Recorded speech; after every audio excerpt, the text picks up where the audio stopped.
From Tally to Cali, It's time to wake up. Wake up! Wake up!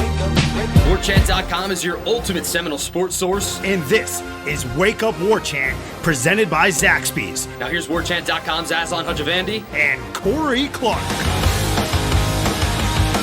It's a new day, but it all feels so Wake up! What up, everybody? It's Wake Up War Chant. Couldn't give you the full-throated wake up because we're in a conference room that's attached to the media hospitality room, and we have some peers in the other room probably listening, so I couldn't go for it. But it's Wake Up War Chant. Welcome into 2020 as you're listening to this, but it's still 2019 for us. We're recording this New Year's Eve night. It's Ira's birthday. Daddy wants to go out and get a little loose. So, and Florida State lost, so get off our back. How are you, Ira? Happy birthday, man. Happy New Year's, man. This is exciting. This is the first episode of 2020. I'm on before Corey. You are. This is kind of a takeover. I feel like maybe I'm taking over Wake Up War Chant. Sorry, Corey. He got a little nervous the other day. He was talking about, he was like, pleading with people to not like fall for you. Like, hey, he was equating you to a substitute teacher, like, you know, cool for maybe a spell, but ultimately not somebody you want to anchor yourself to. That's probably fair. I'm not even sure about the cool for a spell, but that's probably fair. Whatever. We, as always, are brought to you by our good friends at Zaxby's Indescribably Good. Oh, which, by the way, I need to send a shout-out to our buddy here. I love when folks on tweet at us their travels to Zaxby's. It makes my life a lot easier. Darth Knoll, 35, Hot Wings, a game day tradition, brought to you by Zaxby's, at Aslan Hodges, at Corey Clark of Wake Up War Chant, hashtag Indescribably Good, hashtag Sun Bowl. Nice work. So hopefully the food treated you much better than Florida State did on Tuesday, falling to Arizona State 20-14 in the Sun Bowl. That's now 2 consecutive seasons of losing seasons for Florida State as they fall to 6-7 on the year. Don't want to get too far into it all because we're gonna need something to talk about for the next month and a half or whatever. Just 6 turnovers plus turnover on downs, which would have been I guess that doesn't count as a turnover technically for whatever reason. Ultimately, what sinks Florida State, right? I mean, There's nothing more frustrating than when like a team has something that they are good at and you know it going in, and then you do exactly what you can't do against that team. Like I remember the game that always sticks in my mind when it comes to turnovers, like a team that has done well with turnovers, like that Notre Dame team in 2002 against Florida State with Tyrone Willingham. Mm-hmm. When Bobby Bowden said they're like a serial killer at the time when there was a sniper on the loose or something. There was some sort of serial killer on the loose. It was really an unfortunate comment, but he, they were that Notre Dame team. They couldn't beat you, but they would take advantage of your mistakes, and that was Arizona State. Like they were plus 10 in turnover margin, number 9 in the country, very good at takeaways. They don't make a lot of big mistakes. They don't have a lot of turnovers, so it's a game where I felt like early on it seemed like it was a game where it might be a game of field position, but Florida State kept giving them opportunities, and thankfully for Florida State, the defense played really well. I mean, they turned 4 red zone trips for Arizona State. And they only scored 12 points on those 4 red zone trips. I mean, you can't do any better, really, than Florida State's defense did. That's what gave them a chance to be in it. Then they get the big plays on offense, and they get back in it. They take the lead, and then more turnovers, a pick six and a fumble. It's just crazy to me that was you knew that was the one thing you couldn't do, and that's exactly what they did. But that's 2019 Florida State football, I guess. I think some of the optimism, and maybe people kind of forget about it, but at least for me it was the fact the way they won the Boston College game. Because they came back and made big plays in that Boston College game, a game they needed to win. And you're like, okay, maybe now they've figured this out. Or not figured it out, but just wouldn't shoot themselves in the foot. But, I mean, the 6 turnovers was just baffling. I mean, each more kind of frustrating than the next. James Blackman, I guess the story for me really is just I feel really good for Harlon Barnett. Yeah. I mean, I don't know how much of a raw deal Harlon Barnett got, but Harlon Barnett was always awesome to deal with, and we killed him probably on the podcast way too much. But it's, sometimes, what was Oxen Razors, whatever it's called, whatever it is. I wish Corey's smarter than you. He would. That's his favorite. It's his go-to saying. It's the only reason I know what you're talking about because he uses it all the time. But yeah, it's whatever the simplest explanation. There's no way Harlon Barnett was this bad. You couldn't be around a program that had a pretty solid defense year in a year like Michigan State and look this bad as Florida State has for the last 2 years. So to kind of see him maybe get a little bit of redemption to maybe professionally, not in the eyes of a lot of the fans, but the way the defense held Arizona State to under 300 yards. To your point, didn't let them score any touchdowns. It was a pick six was the only time they got into the end zone. So for him, I thought that was kind of a cool little thing, and that was part of why I threw some optimism out on the show the other day. Was maybe they'll come out and play hard for him, or if anything, he'll coach loose or what have you. So the story to me was like feeling good for him, but then on the absolute polar opposite of that, just feeling just terrible for James Blackman. I mean, the tweet I made at halftime wasn't tongue in cheek. I'm like, I think he'll win the game. I believe in the kid. I'll stick with the kid through thick and thin, and it's been a lot of thin. I think, right? Wouldn't that be the bad times, the thin times? A lot of thin. Been a lot of thin with El Flaco, but just that's the thing. It's just I don't know where he goes from here, man, and just how much of that you can shake off, and then you get upset or frustrated with him, but then you see the way he kind of handles it in a post-game press conference, and just I don't know how many kids that are 21 would be like, hey man, like I keep doing this. I need to stop doing it. There's a lot of people that I'm hurting by doing this. So that's kind of what I take away from this game because, yeah, man, I mean, Randy's gone. Kendall's gone. Dante's gone. Woody's gone. Harlan's gone. Snyder's gone. I mean, everybody's gone. So, like, what does this say that they're going to, that there's something to build off from this? The weird thing, I think you're right. There probably wasn't going to be, in any scenario, there probably wasn't going to be much you could take away from this game going into next year, unless maybe Jordan Travis just turned into a phenom and threw the ball, and they let him throw the ball, and he actually threw it well, and then you think, well, maybe this guy might be the guy going into the spring. But I think you look at this team, especially defensively. There were a lot of bright spots. I mean, I thought the guys played a little bit harder, a little bit more physical. I think they were more aggressive. And so those are positive things, and it makes you think, okay, maybe there's some hope there for those guys. But with Blackman, I just don't know. To me, it's gotten mental with him. He doesn't seem confident ever. Even when he runs, he doesn't seem confident. When he throws, he doesn't seem confident. The pass that wasn't an interception that we haven't talked about, but was a big play, was when he had was a DJ wide open. He has DJ wide open. That's probably that might have been the play he got hurt on. Come to think of it, because DJ ended up coming out of the game and was out for the second half. But he's got DJ streaking wide open down the middle of the field. Sees him kind of late, and then you could tell he's trying to baby it in there instead of letting it go because he's had so many overthrows this year on wide open passes. And it's just, to me, that's kind of been the thing with him is earlier in the year he overthrew some huge passes, the Virginia game and several other situations where he overthrew it. Then you get into situations where he would underthrow it and then let the defender get back in the play, and that's what happened in that one. The DB gets back in and breaks up the pass, and it just seems like he's never felt. It's like you never see him just step into a throw, or rarely see him just step into a throw with confidence and make the play.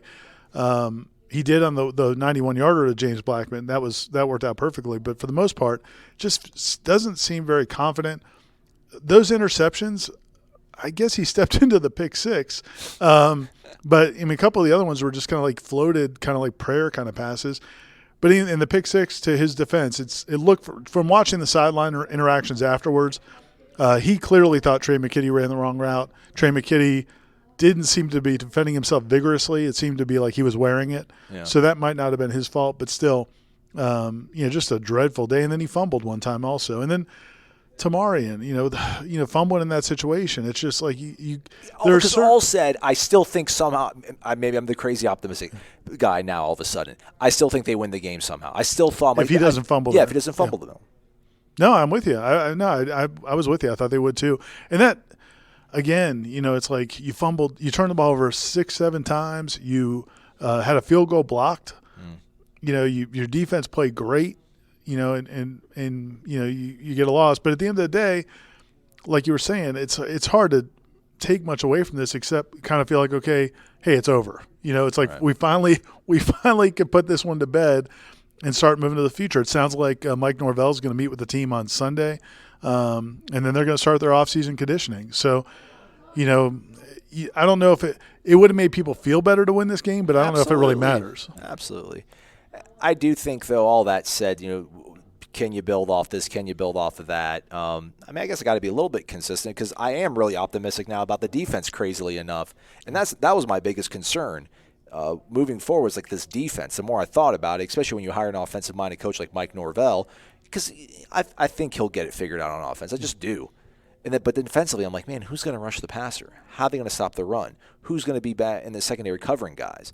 And to see the way they played, and you mentioned in the stamp that we did, let's maybe not give Arizona State, they're not maybe your run-of-the-mill 8-5 team or whatever this year just because of all, or at least what they were Tuesday against Florida State in the Sun Bowl because of all the defections they had and such. But still, to see the way the linebackers play, guys like Emmett Rice, Carlos Becker was out there making plays. Asante Samuel had a really great hustle play that you pointed out. Cooper's coming back. Durden's coming back. Marvin's coming back. If Josh Kano if he stays healthy and maybe the light goes off, or maybe you actually get some real good, solid coaching for once. Jaleel McRae's a talented kid. Yeah, Hamza, he comes back. That's a difference maker for you too. It's like, well, shoot, maybe this team will be all right. And I do think that some of the momentum that they had defensively, guys like Cooper and Durden and the linebackers, the young guys, Kevon Glenn was out there for some. AJ Litton got a lot of burn. But then I just think I'm like, man, if you're like, what can James Blackman? I mean, you can say this game didn't matter. You can flush it. I don't know how you flush 5 turnovers and a pick 6 and those sort of things. But then again, who knows? Mike Norvell might be able to convey to him, listen, just do flush it. Let's start over. The problem with James is it's how he handles adversity. It just seems like he just takes everything. The weight of the world is on his shoulders. Yeah. He takes everything so seriously.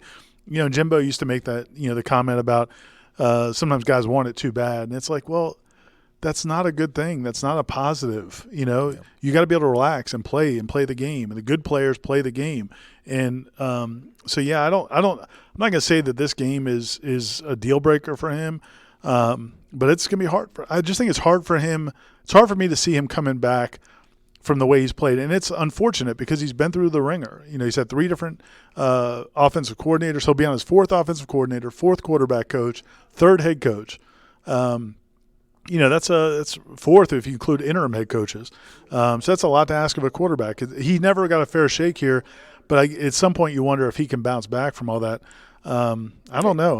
The Jimboism thing, like you can break them before you make them. Yeah. I just always wondered about that with him, just what he was thrown into in 2017. But he finished it so strongly, and then I think to not be able to pick up where you left off in 2018, I thought was just always like the real hard luck story for him. But again, quarterback's an important position in the game of football, and you just think about the amount of games they were in, close ball games that they could have won if they had. If they're they really are a few throws away from Willie Taggart still probably being here. So maybe it's funny how life works. But if Norvell's able to bring in a transfer, maybe a guy like Chubba Purdy is a day one ready kind of guy, or maybe he's able to reprogram and remend. James Blackman. We'll see how it goes. But and then maybe with the right quarterback coach, or a quarterback coach that believes in Jordan Travis. Yeah. Maybe he's got, because you got to love what he does with his legs. I mean, that was really impressive the way he ran the ball again tonight. One run though, really, right? No, but he had a couple of other ones where he bought time and kind of made a little something out of nothing. Yeah. So I just think there's something there to work with, and he's a tough enough kid. So I don't know. I think there's some potential there. The one thing I want to talk about, if we could, about Harlon and the defense, and you talked about at the beginning. I just was thinking back to when you guys had Travis Johnson on the podcast at the beginning of the season. He was talking about going to the 3-4, and he didn't like it because he felt like you were asking these defensive linemen to play 2 gaps and read and react and not just get upfield. And then you see them go back to kind of what Harlan Barnett wants to do on defense in this game, and you saw some things out of that defensive line. You saw Durden being active, and they looked fast. Yeah, they looked physical. Yeah. They looked aggressive. The hallmarks that he said he was going to bring here. So I thought it was interesting. I think Odell's respect for Harlan came out when he was quick to say Harlan got to play his style of defense. So that was kind of I think it was a tip of the cap to Harlan. Hey, I know you've been through the ringer this year. We're going to send you out the right way. So, but what matters more from a Florida State standpoint, as you said, is those players who are coming back. And I went back and looked, of the 17 defensive players who had tackles in that game, only one was a senior, Levante Taylor. And Marvin Wilson didn't play, and Josh Kando didn't play, and Jaden Lars-Woodby didn't play. And so, yeah, I mean, there's reason to at least have hope on defense. At Birch Orthodontics, they know what a difference a beautiful and healthy smile can make in your life. They take the time to get to know you and perform a thorough exam so that they can make an individualized treatment plan just for you or your child. They use the latest technology in a warm and comfortable environment. So whether you are interested in traditional metal or clear braces or clear aligners, they can give you the smile you deserve. They know investing in your smile means investing in your future. And at Birch Orthodontics, they are honored to be a part of your smile journey. Serving Tallahassee for 16 years and supporting the Knolls since forever. Check them out at birchorthodontics.com. BURCH orthodontics.com. You mentioned all the injuries, but we didn't mention Dante Lucas obviously going down. We don't know the extent of the injury as we record this podcast. He was carted off, air casted. I mean, he looked like a lower leg, maybe an ankle or foot or something. Where his leg was wrapped up. Yeah, I mean, Lars Woodby was carted off. Keyshawn Helton carted off. Kando carted off. I mean, what a bizarre just season. I'm sure everybody's glad to get this out of their rear Hampton view. Hazeldean. Yeah, so at least 5 guys carted off. Good grief. Last thing I wanted to talk about before we wrap things up on this New Year's edition of the podcast, and we touched on it real briefly in the stand-up, but what did you make of Odell's? I mean, I thought it's so weird because Odell, he's not an orator, man. He's just not. He's a football coach. He's a football coach in every essence of it. And you don't want to parse his words. You don't want to maybe read too literally into some things he's saying, because I saw people commenting that apparently during the telecast, I guess Danielson and Nessler were talking about, we spoke to, both coaches yesterday about the teams, yada, yada, yada. And I guess they said that, Odell was talking about, he's got guys on the team that take plays off. That's a culture problem, one would think. But then when he talks on the podium after the game, he's like, we don't have a culture problem. We just need to, create better habits. And I was like, well, that is kind of culture. I mean, so what did you – is there a culture problem? Is there not a culture problem? I think it's how you define culture, which I think we've talked about before in different venues, is like – I was speaking to a group during the summer, and one of the fans that asked the question asked me, like, what is culture? And I said, well, my only answer is I just think it's are you doing the things the coaches want you to do? Like, are you doing all the things that they think you need to be doing and without them having to stay on you 24 hours? They just, it's your job, you go do it. That means you have a good culture. I think what Odell is saying is I think what Odell's saying, and this is, I think, coming from Mike Norvell, because Norvell has said that he doesn't think they had a culture problem. So I think Odell's probably trying to stay in line with what the message is going to be. I think the only thing I would guess, and I haven't spoken to Mike Norvell directly about this, but my sense is that, look, it's not like these are bad kids. I think one of the things that came from his conversations, from what I heard, one of the things that came from his conversations with the players, the one-on-one conversations, was the players understood that they haven't been living up to what they should be doing. Like, the players understood they have not been not only performing the way they need to perform, but they haven't been doing everything they need to do. But it's not like they don't want to. It's not like he sat down with them and they said, yeah, now we're it's not our problem, it's your guys' problem. Like, a lot of them admitted that they haven't been doing things the right way. But part of it was that they didn't feel like they were being put in positions to succeed. They didn't believe in the coaching staff. They didn't believe in some of the assistant coaches. And so they didn't handle their business because they felt like they were being put in a bad situation, which isn't the right way to handle it. But I think he's coming from the standpoint of these aren't just bad kids or kids who are refusing to do what they're supposed to do.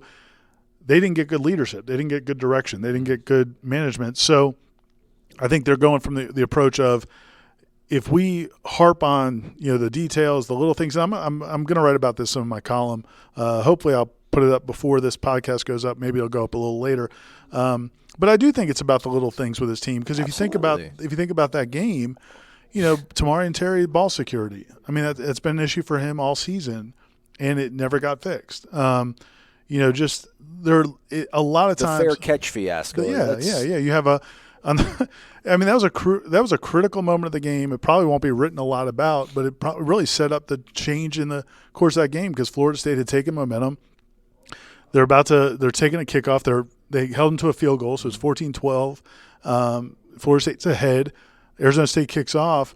Keith Gavin, who's not going to return the kick, calls for a fair catch, apparently. I haven't gone back and seen it on film. Maybe it was an inadvertent movement or something, but he apparently called for the fair catch, and then when Asante Samuel caught it and started to run, by rule, it's dead right there at the 3-yard line as opposed to being at the 25. And so that was, I mean, it's just a huge play because now, and you made the point at the time, they had 2 or 3 positive plays, but they were still only like at the 20. Yeah. And so then on a 3rd down, I think James forces it and gets the pick 6. Whereas if they'd started at the 25 and had a few positive plays, maybe they're at the 40 and they don't risk it and they just punt. So that was a huge play in the game. But, yeah, just things like that. There are so many little things. I mean, some offsides, penalties at dumb, just moments.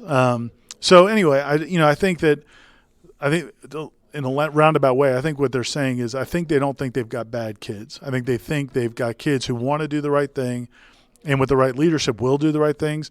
But then it's going to be up to these coaches to emphasize those right things to make sure that they do them. So I kind of got where he was going with it. I understand your question, but that's my interpretation. I kind of see what he was trying to say. No, I follow that. I think a lot of people that just listen to that probably feel really encouraged too because I think Willie said it at ACC Media Days the first year. He was, I thought we were going to have a bunch of turds, and I don't. And then, I don't think that to the when point. you watch them on the sideline, like there have been times this season where we didn't feel like this was a likable team. Mm-hmm. That I didn't feel like that tonight, or during that game. No. I didn't. They played hard.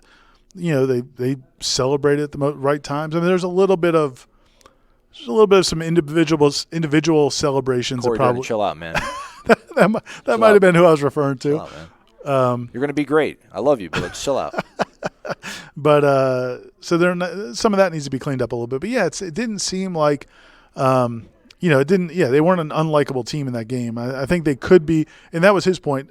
I thought one thing Odell said was he said, think about this team 2 months ago and think about where it is now. Yeah. And I agree with that. I think it is overall these guys are playing in a way you would like to represent your program more now than they did 2 months ago.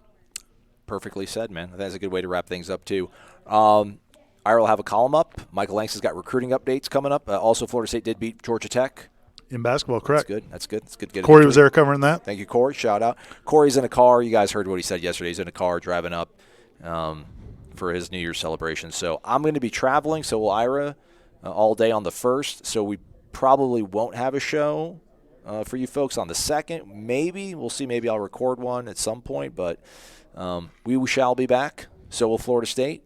And it's Ira's Point Sunday. I guess it really does start, right? Mike Norvell. Yeah, they'll be getting after it. And, again, from the sounds of it, it's going to be straight to business. I mean, I think he's got his staff in place. He's got his strength conditioning staff in place. And, I really think they know how important every minute is. And I think they're going to get after it pretty quickly. All right. Check out WarChant.com. Use the promo code WarChant30 if you're not a member. It gets you 30 free days of access to the ultimate Seminole sports source. We're going to go celebrate our New Year's. Hope you folks had a good start to your New Year's. And, again, happy birthday, Ira. Thanks, man. Happy New Year's. If you want an adventure, you could climb a mountain or ride dune buggies through the desert. Or you could just head to your neighborhood Zaxby's. Introducing the Smokehouse Cheddar Barbecue and Southwest Chipotle Filet Sandwich Meals. They're brand new, and they'll take your taste buds to wild and exciting new places. Both feature our famous hand-breaded chicken, and they're both available for a limited time. Only at your neighborhood Zaxby's. And don't miss Jumanji: The Next Level, only in theaters.